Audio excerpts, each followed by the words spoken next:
நீடித்த கடன் யாருக்கு?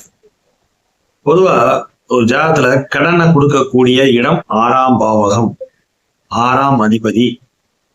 6ஆம் அதிபதி எங்க போய் உட்கார்றாரோ அந்த பாவகம் சார்ந்த விஷயங்கள்ல கடன் வாங்குறதுக்கு முற்படுவீங்க.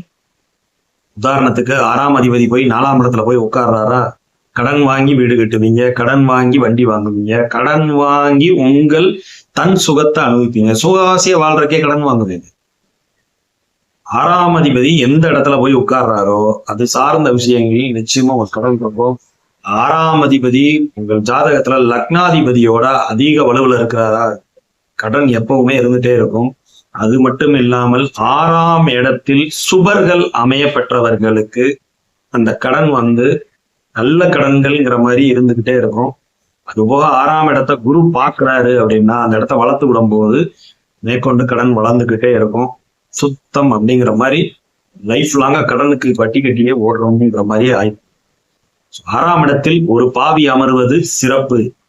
இந்த இடத்துல நோய் இல்லை, கடன் இல்லை, வம்பு இல்லை, அசிங்கம் இல்லை அப்படிங்கிற மாதிரி போனாலும் கூட மேற்கொண்டு அதை இன்னொரு பாவி அதை பார்த்து வச்சு அந்த இடத்த அப்படின்னா இரட்டிப்பாகும் அந்த பிரச்சனைகள். கடன் தொடர்ந்துகிட்டே இருக்கும். இதுல லக்னாதிபதியோட வலு அதிகப்படியா இருக்குன்னா ஜாதகர் நிச்சயமா தாக்கு பிடிப்பார். லக்னாதிபதியும் உங்களுடைய தனாதிபதி, அதாவது உங்களுடைய தனாதிபதி மற்றும் லாபாதிபதி 2ஆம் அதிபதியும் 11ஆம் அதிபதியும் 6ஆம் அதிபதியை காட்டிலும் வலுவாக இருப்பார்கள் என்றால் நிச்சயமா அந்த கடன் உங்களுக்கு அடையவே செய்யும்.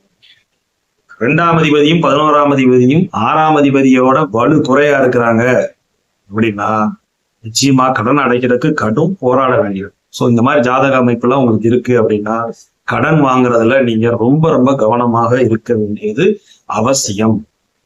சரிங்களா? 6ஆம் இடத்தை குரு பாக்குறாரா, நீங்க கடன் வாங்குறதுல ரொம்ப யோசிச்சுதான் நல்ல கடனா ஒரு வீடு கட்டுறதுக்கு வாங்குறீங்க அப்படின்னாலும் அதுலயும் நிறைய யோசிச்சுதான் நீங்க பார்க்கணும். நமக்கு அதுக்கு தகுந்த மாதிரி தசாபுத்திகள் கை கொடுக்குதாங்கிறத பொதுவாகவே 6ஆம் அதிபதியோட தசாபுத்திகள் வரும்போது நிச்சயமா கடன் ஏற்படும். ஸோ அப்ப அதை அடைக்கிறதுக்கு 11ஆம் அதிபதியோட தசை வரும்போது நிச்சயமா கடன் அடைக்கும். சரிங்களா? ஸோ இந்த அமைப்பு இருக்கிறவங்க ஒருவேளை உங்க ஜாதகத்துல லக்னாதிபதியை விட 6ஆம் அதிபதி வலுத்திருக்கிறாரா, கடனே நீங்க வாங்காம இருக்கிறது தான் சாலச்சிறப்பு.